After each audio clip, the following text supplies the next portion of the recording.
Afitha wa rũhonge rwa borithi a barabara kaunti-inĩ ya Mombasa nĩ akuĩte ũgĩtuĩka aragũthirwo nĩ ndereba ararũgamĩtie barabara.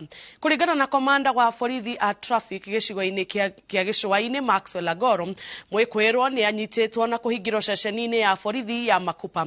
Kũratuĩka mwĩkũĩrwo ararũgamĩtio nĩ afitha acio nĩguo ngari ĩrĩa aratwarithagia ĩthũrimwo no akĩgeria kũũra, aragũtha na kũguraria afitha ũcio. Thutha-inĩ mwĩkũĩrwo nĩ ararutũrirwo ngari-inĩ ĩrĩa rehithĩte na rĩu ũthuthuria wa gĩko kĩu no ũrathiĩ na mbere rĩrĩa atanyĩtwo kũhingũrirwo thitango.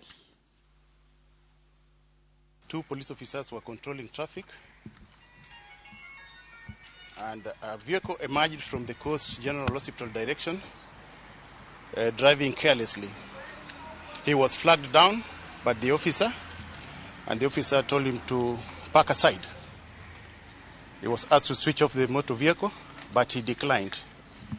The officer moved nearer to him in bid in trying to switch off the motor vehicle.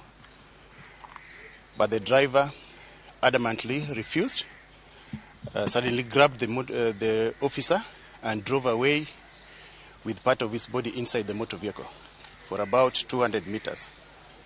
On reaching near Shah Hospital, the officer was dropped down on the tarmac and hit his head on the tarmac together with the guardrails.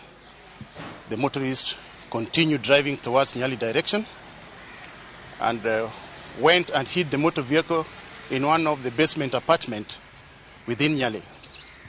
The officers traced him and he was found in the basement parking, seated inside the motor vehicle with the doors locked.